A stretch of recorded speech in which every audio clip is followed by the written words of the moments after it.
बिस्मिल्लाहिर्रहमानिर्रहीम। अस्सलाम वालेकुम। पीवीटी न्यूज़ एचडी के साथ मैं हूं सोहेल चौधरी। नजर डालेंगे आज की अहम खबरों पर।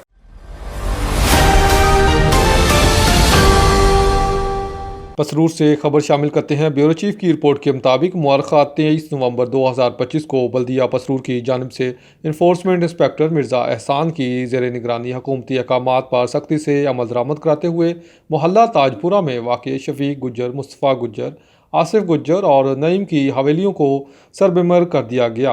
हुकूमती पॉलिसी के मुताबिक शहरी हदूद में माल मवेशी रखना ममनू करार दिया गया है, जिसके तहत तमाम मवेशियों को शहरी आबादी से बाहर मखसूस मुकामात पर मुंतकिल करने की हदायत जारी की गई थी।